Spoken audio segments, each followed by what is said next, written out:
Gold, 6th of June. This is the daily chart. We are bullish. We've had a break of structure here, and right now we're in the pullback phase. Is the pullback over? We don't know for sure. But if we just take the fib tool and measure, so we are at just about at EQ. Price could probably continue further up from here, or it could come down to these levels too. We don't know for sure. We've had a bullish chalk over here, which could indicate the daily again turning bullish after the pullback. So this is as far as the daily is concerned. We've had this demand zone. It's not the greatest of demand zones because it hasn't really achieved anything other than, well, it did achieve a break of structure over here, but is this a flip? You could argue it is, but not very convincing. Did it sweep liquidity? Again, not very convincing, unless of course we take this as the entire zone. And if we take this as the entire zone, then maybe there's still some orders left over here to get mitigated and then continue further. But if you look at this, then yes, definitely this looks like a flip zone. Why is it a flip zone?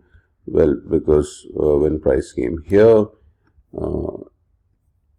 it reacted, and then from here it's taken this out. So yes, this is a flip zone. It also swept liquidity. So if you consider this, then it's a very strong demand zone, and we can expect the price to continue further from here.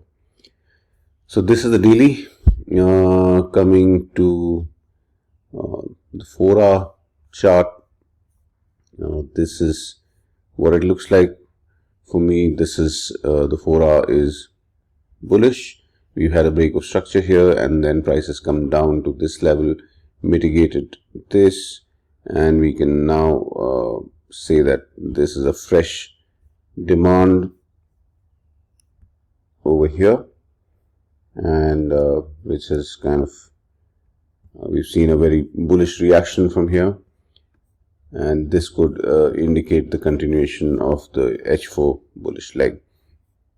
We haven't really had a chalk as far as the H4 is concerned, but this seems to be a lot of momentum over here. So yeah, so this is the H4, nothing overcomplicated here. And then if we look at the H1, again, nothing super complicated, so we do have some kind of a zone here where price just seemed to stop, and we might have a reaction which we kind of seeing currently.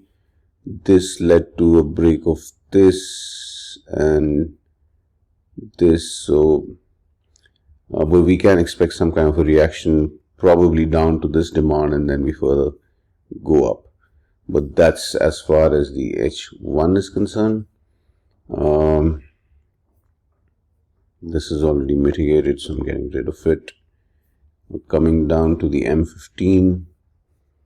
The M15 is, we've had a break of structure here, and it turned bearish. Why? To well facilitate the pullback of the H4, and we can now see that that pullback seems to be over, because we've had a break of a chalk, and well, this is just fractal structure. It's not really an internal break of structure that we've seen so far.